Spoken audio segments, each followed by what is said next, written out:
salaamaaleykum wa rahmatullah. Yéen mbokki jullit yi ñu ngi leen di nuyu di leen ziar rawatina yéen ñi nekk ci suñu chaîne bi di ñuy suivre jamono bu nekk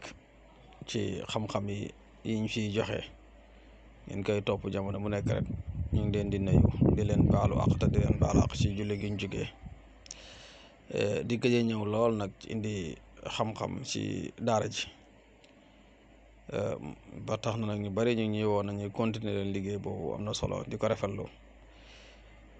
loolu nag bokk na ci li ñuy yokk courage pour ñu mën a ñëwaat fii incha allahu rabbi joxewaat yeneen xeetu xam-xam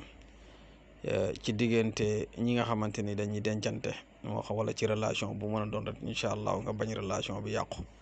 bëgg tamit ki nga xamante ni macha allah moom nga bëgg mu jublu la lool.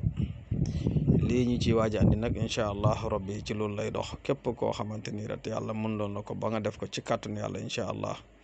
di nga gis ne kooku dina la jublu lool te diggante boobu dina nekk diggante bu baax diggante bu dëgër diggante boo xamante ni pour nit yàq ko dina jafe lool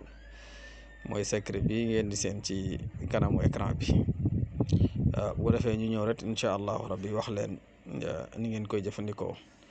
ñi nga xamante ni abonné wuñ ci chaîne bi nañ di abonné te di bës m bi. waaw te di aimé page bi dana ci am solo loolu danañu dimbale ba nga xamante ni incha allah danañ am courage di joxe xam-xam yu mel nii te di partager tamit vidéo yi pour ñeneen ñi nga xamante ni mënuñ cee jot ñu mën cee jot incha allah pour man koo jëriñoo comme ni ngeen ko gisee nag da ngeen di bind bismillahi rahmaani rahim ngeen bind xul wallahu ahad allahu samad ngeen ubbi saatu samad gi ba mu yaatu. bu ko defee nag ci biir saat googu nga dugal ci turu yàlla bi ñuy wax allahu